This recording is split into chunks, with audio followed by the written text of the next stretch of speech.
Yeah, man. We back, man. WDJCDB, DJ Chase Radio, man. We locked in today, man. We got a special vibe and episode, man. But before we get to that, we got a few sponsors today. The first sponsor today, we got that DJ Chase Radio mobile app, man. So download that DJ Chase Radio mobile app, man. iPhone and Android. We also got Groove, the hottest platform to get in touch with players, curators, get feedback from real people, not bots. Vocana, the hot new app out now. Community, the hot platform. They distribute music. They do a lot of stuff on Vocana, and also to podcast directory. Use the promo code DJ Chase and get 20% off your order. But enough of all that, man. We got the one and only today. We got my guy, DJ Sireel, in the building. How you doing today, King? Yes. Brother Chase, appreciate you having me here. What a wonderful, beautiful setup you have here. Thank you. It's a little light setup. Let me turn that music down right quick. Get you nice and crispy and clear, man. But I appreciate you, man. You have a very unique background. Like I said, we met just on the humbug. You know what I'm saying? Just networking and stuff like that. So I want to actually, people, you got a lot of followers on Instagram. You know what I'm saying? You do a little bit. Fellow New Yorker like myself. Yes, sir. So where you originally from? Originally born in Brooklyn, Maimonides Hospital, raised in Queens in South Ozone Park, and that around the area. Then a portion of my life, we moved to Long Island, and then from Long Island back to Queens, Staten Island, wound up back to Queens, and now I'm in the South where I reside. Nice. And how was growing up in the Long Island and Queens for you? Well, in the Queens time, it was amazing. It was fun. It was during the era of, LL Cool J, Around the Way Girl. It was around the summertime with Fresh Prince. It was around, a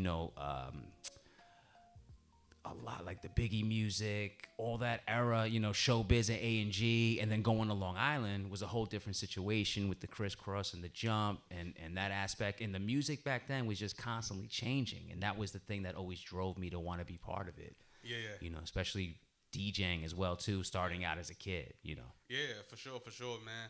And that's what influenced you to become a DJ and a producer, things like that. Yes, sir. Yeah, well, I wanted to be a DJ because I wanted to follow my brother's footsteps. Because he DJ, but he's on the dance mix type of vibe. So I was real into hip hop. Gotcha. So and I stole a lot of want to give this man his flowers. I stole a lot of stuff from DJ Kid Capri. Okay.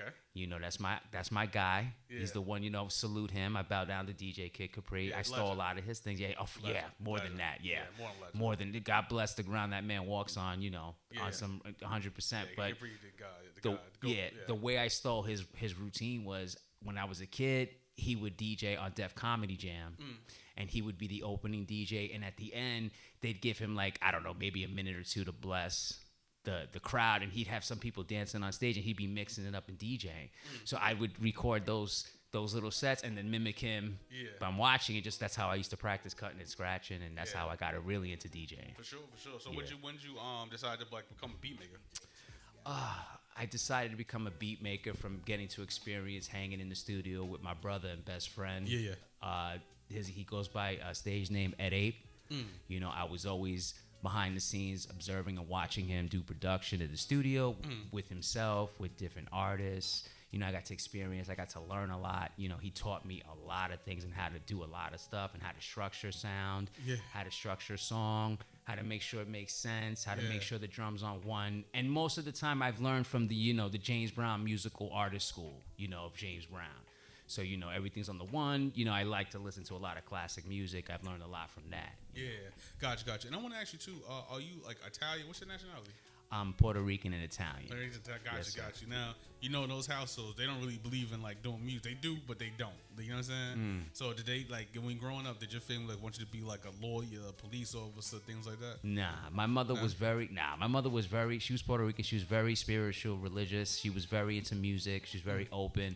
I mean, in my house, we listened to Johnny Mathis all day, Barry White, Isaac Hayes. She played all these artists all day. So I'm growing up listening to Michael Jackson. Yeah. My dad worked in the financial industry. So as a kid, I wanted to follow his footsteps. I did get to experience working on the NYSE down on Wall Street in the late 90s, early 2000s. So I got to work on the trading floor. So that was a great experience. Yes. What was your favorite part about being in the trading floor? Just being in the mix with all the money and just knowing that I got to experience that like in the movies, because it was really legit, just like in the movie Wall Street. Back then, I mean, now everything's machines and automated. Yeah, got you, man. So with that being said, like, you know, doing music is not easy. You know what I'm saying? Like, did you say, you know what, I wanted to take it serious, or you just like, you know what, I'm gonna just be a hobbyist with the music? Well, I was always DJing, but I had like a serious discussion with my boy Ed Ape, and he just said to me, because I used to go visit his house, and he had a personal studio, and then when he went to sleep, I would sit there and make beats.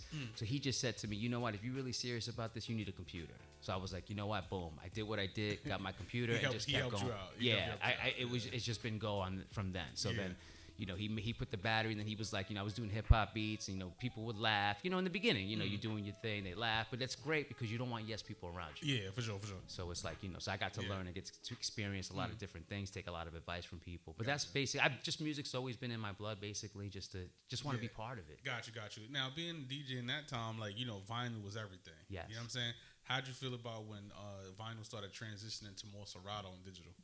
It was a pretty cool, great idea. It saved my back physically from lifting crates and crates of records and having different sets and people, you know, stealing records and trying to figure things out. And where do I go? Do I go to Beat Strip? You know, especially in New York, you know, because I used to be part of a record pool that my brother put me. So I used to get hip hop records, the white label ones, constantly on vinyl. So it was easy back then. But when things went to digital, I went and got the, you know, I'm going to plug it in if we're not getting paid, but the Denon CDJs, when they first came out, I started with those back in 06. And that's what made me do the transition to CD because it was easy for me to burn a CD in the studio and do cuts. Instead of like looking for a vinyl that had a certain saying, I was like, nah, we would just go on the mic, record on the CD, and that's how we developed it, and that's what I would do in the studio. Youngsters, y'all don't know nothing about that. Nah, so that's like, I would do the vinyl as well, but I would also do the also do the CDJs on that as well in the studio for the cuts these and things like that. They don't know nothing about that grind. No. It was fun. It's always been fun. For sure. So at that time, it was transitioning as well too, like as far as like producing and making beats. Like, did you start on like the Triton? Like, what did you start on producing? I started producing hip hop straight off the strength, just hip hop. Like, you know, I looked up to a lot of producers. Well, I mean, like the equipment, like what equipment you use? Oh, right now? Yeah. Oh man, I use a 2013 MacBook Pro laptop. I use Logic 9 still.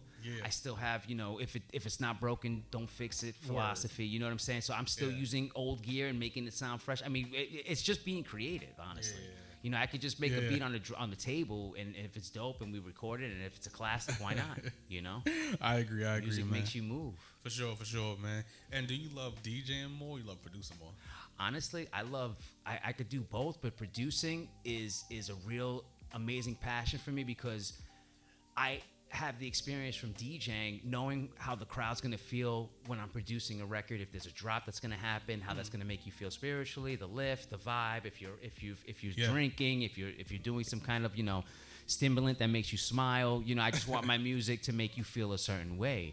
You know, so DJing, of course, I love it if it's to the right crowd. But honestly, at the end of the day, I play music for the women because those are the ones that move the party. Ladies, you know it's true, and.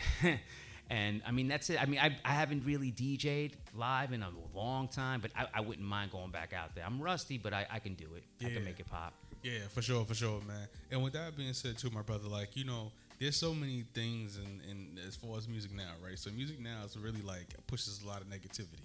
And, you know, we were DJing and started DJing. It was none of that. Like, not nowhere. It was, but it was just in pockets, you know. But it didn't go to the mainstream. How do you feel about like music today pushing more negative images and sonics and things like it? Even now, because before it was the imagery, now it's the sonic. So how do you feel about music transitioning from more positive to like more negative types, you know, aesthetic?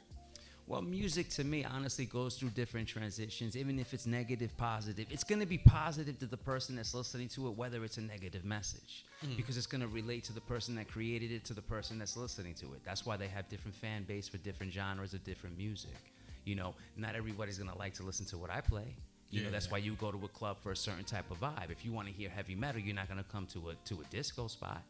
You know what I'm saying? So to me, the transition of the negativity, I mean, I accept every type of creativity as long as it makes sense to the artist and it makes me feel good personally, and if I'm relating to it, I really don't have any negative thing to say about any type of message because I don't know how they feel at the moment they're recording, you know, because every record is deep for every artist. So do you play, like, what do you prefer to play? You play like, right, like, for house, reggae, hip hop, what do you prefer to play?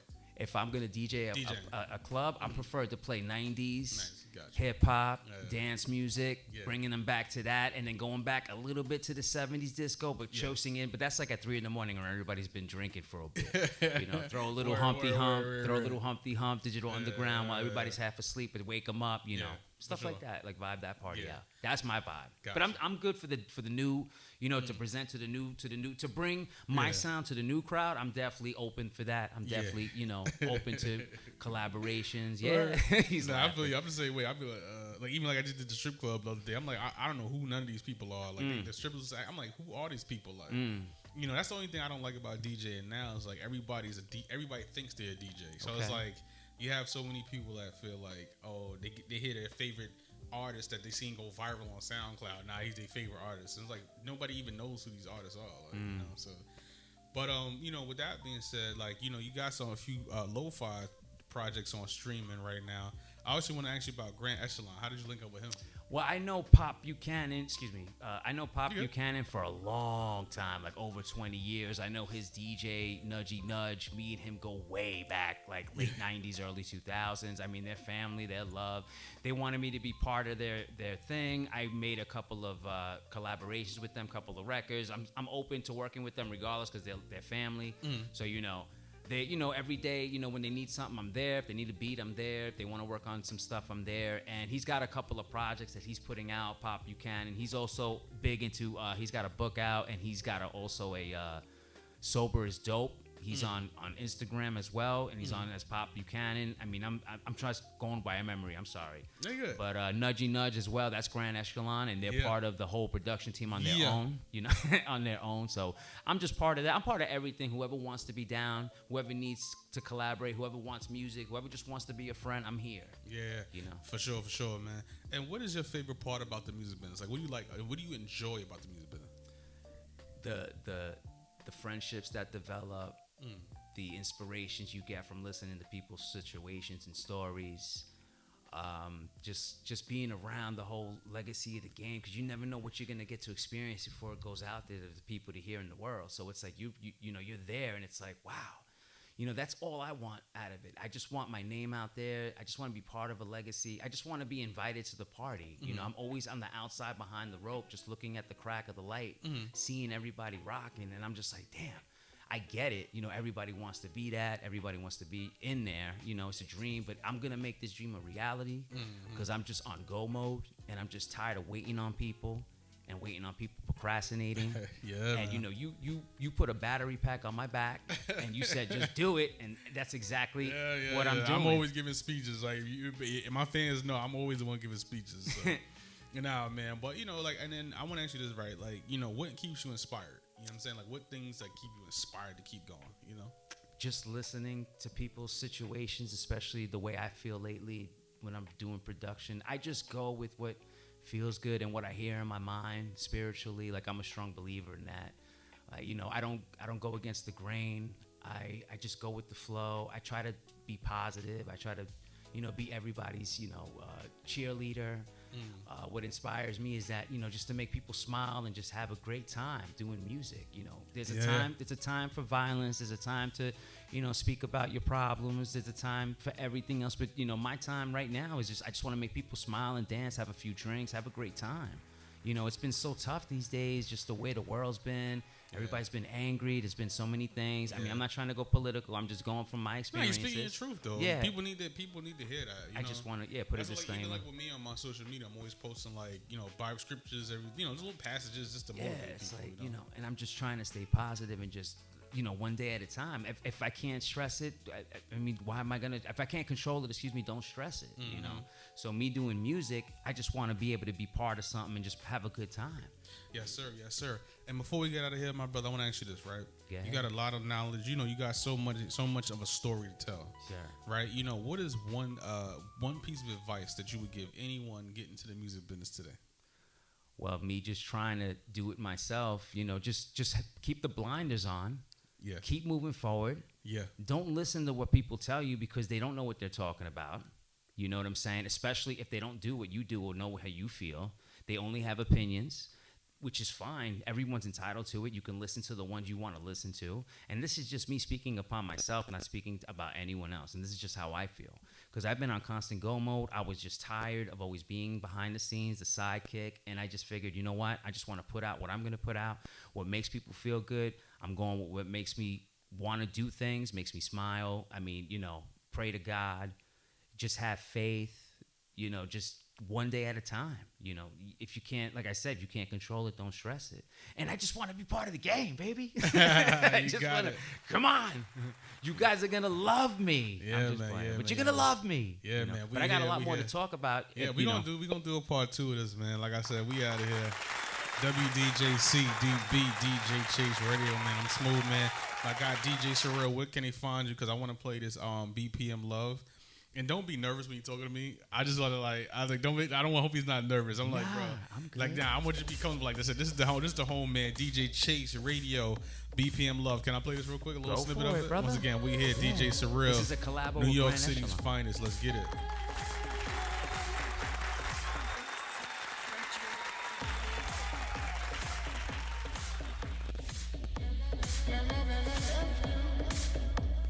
Hold on, DJ Sireel. Where can the people find you? You got a website, Instagram? What's up? You got a Bandcamp? We gonna get you on Bandcamp. We got you on Bandcamp. I just have an Instagram right now. Yeah. It's at DJ Sireel. That's DJ, S as in Sam, I as in Indian. We turn that down. I want you to hear what you can find. R as in Roger, Yeah. EEL. DJ Sireel. Yeah. I mean, you can't miss me. You'll see my face. All right, let's get to that. What's this? Conspiracies. DJ Sireel, Grand Echelon. You know the vibes. I can play a little bit of it for the YouTube. So once again, we here. DJ Chase. Download that DJ Chase Radio mobile app, man. You know the vibes. iPhone, Android. Let's get it. Did you produce this? I produced this for Pop. Yeah, he's putting this out. Yeah. Okay. It's just the instrumental. That's why it's out there. Okay.